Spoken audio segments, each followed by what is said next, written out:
الحمد لله وحده والصلاة والسلام على من لا نبي بعده ولا رسول بعده. أما بعد فأعوذ بالله من الشيطان الرجيم. بسم الله الرحمن الرحيم. بينهما برزخ لا يبغيان. صدق الله العظيم. دیو دوست پرون دا میسج را لګلو د ملحدینو په حواله سره. پاغه میسج کې د ملحدینو سوال کړو او په کار د چې په ساينس باندې موږ باور وکړو د مذهب په ځای باندې وې دا ځکه د مکمل وضاحت کړي دي. خو دوی وایي چې ساينس چې دا ته یقین پیدا کوي ځکه د بار بار تجربه کوي او هغه شي بار بار تجربه وکړي شنو هغه په یقین سره بدل شي. نو همدارنګه ساينس چې دا موثر دی او دا کار ورکوي او پرمختګ کوي او په لړ کې زمونږ په ورځ په ورځ زیاتېږي ځکه باید په ساينس باندې موږ باور ولرو. دوی وایي چې په ساينس باندې باور وکړئ او په دین او مذهب باندې مه کوئ. دا اعتراض خلاصه ما ذکر کړل تاسو ته. د دې جواب موږ د الله په فضل او په توفیق سره په وایس میسج کې موږ درکو او موږ لیکل هم د پی ډی اف کې موږ تاسو ته درلګل دي.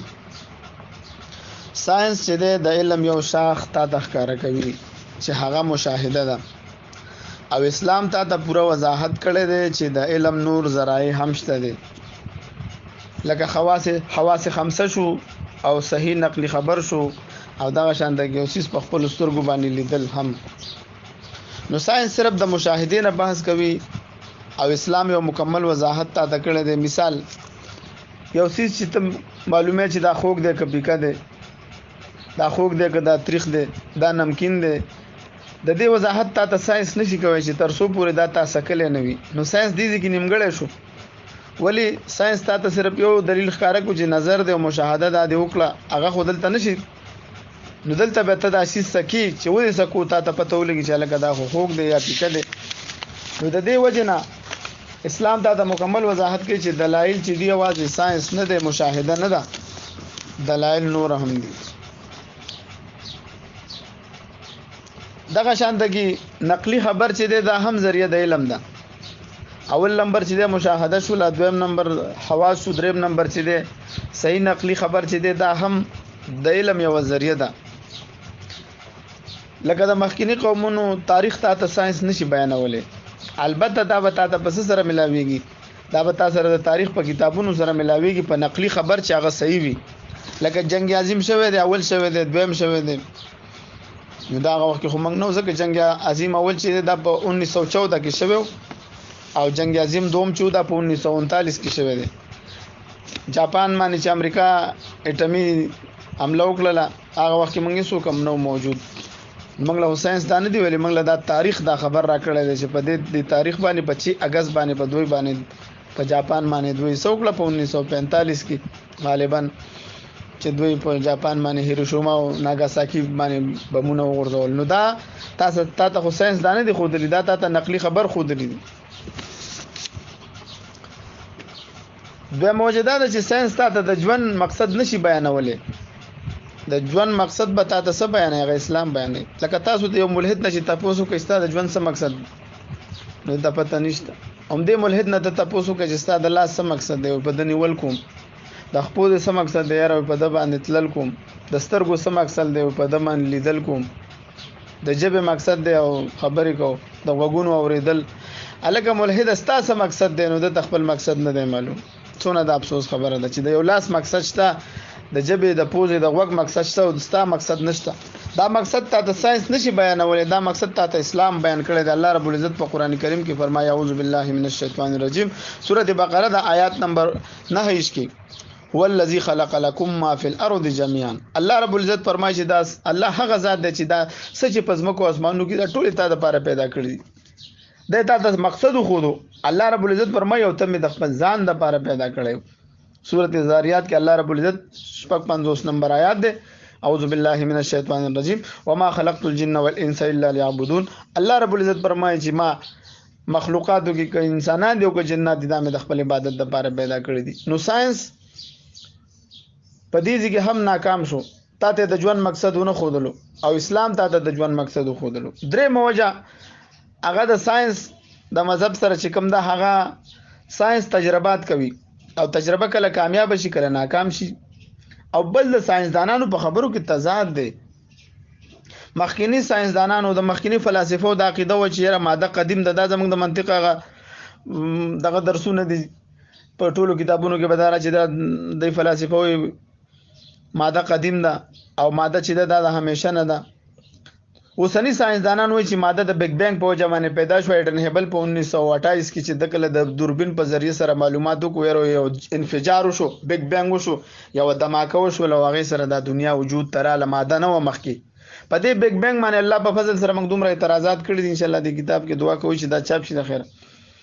موږ وایو چې دا انسان د دنیا چې جوړ شوی دا د ماده او د ضد ماده نه جوړ شوی دی هغه ضد ماده پسې اوس سم پور ساينس ګرځي او هغه ضد ماده دوی پیدا نکړه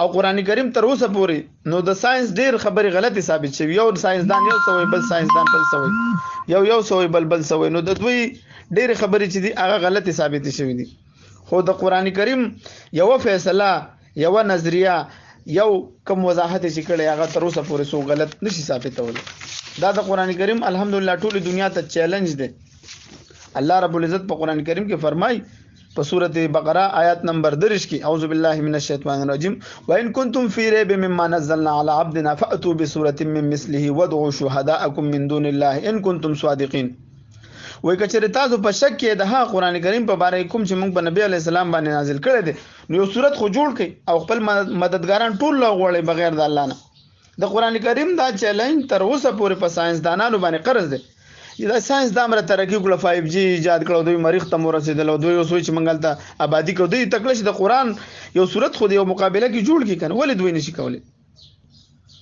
دا چیلنج دا په ساينسدانانو باندې زمون قرض دی بل زمونږ د ساينس نه دا سوال دی اهم سوال دی چې تاسو په فضا کې تجربات کوئ د ځمکې لاندې ولې تجربات نه کوئ د دې څه وجه ده هغه وجه ده چې د دنیا ټولو نه غټه کنده دا تاسو په علم کې راوصل غواړم چې دا په روس کې کنستلې و او دا 12 کیلومتر لاندې دوی تلیو 12 کیلومتر لاندې چې دوی لاړ نو د دامره ګرمي و چې د دوی زغه سمره اوزار وغه ورته ویل شو دا ساينس هم مني چې د ځمکې لاندې موږ په دې کتاب کې د وضاحت هم کړی چې د ځمکې لاندې کوم اقسام دي او څومره درجو پورې دا ټول موږ وضاحت کړی دي نو لاندې که دوی لاړ شي لاندې دغه کې د اسلام صداقت خلکو تخکاره کیږي دا ملحدین به بیا دا نو ځکه دوی ساينس دې لاندې تجربات نه کوي سلورمه وجه چې دا د ساينس د ساينس تجربات چې دا مخلوق کوي او د اسلام پاک دین دا د وحی په ذریعہ سره د اسمان نه نازل شوی دی کم چې د هر قسمه غلطي عیب او د نقصان نه پاک دی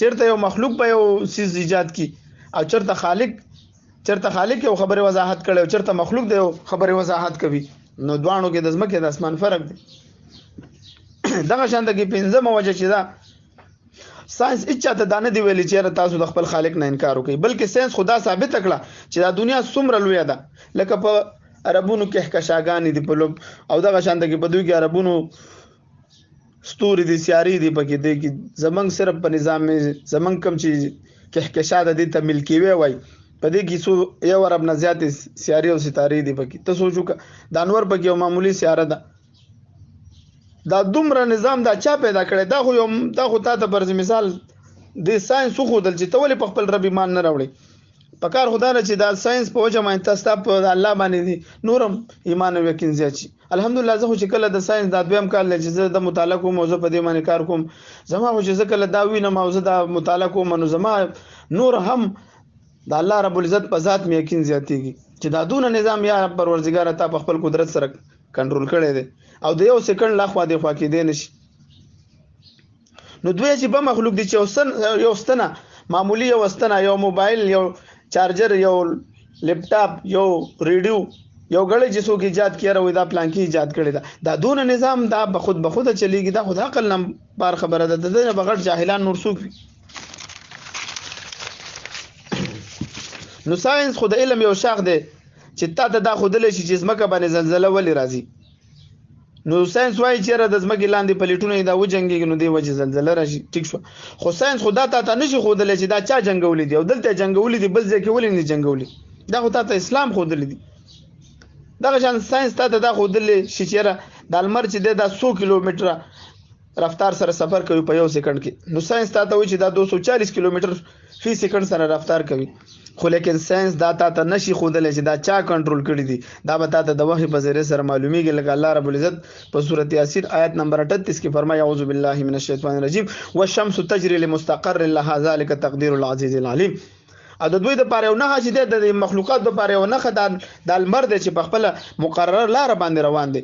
او دا یو اندازه الله رب العزت وي ما ورته مقرر کړی دی چې په دې باندې بزي. نو ساينس خو ته خې چې په دې لار روان دي نور دا مقرر کړی ورته چا دی دا الله وضاحت کړی چې دا ورته ما کړی دی.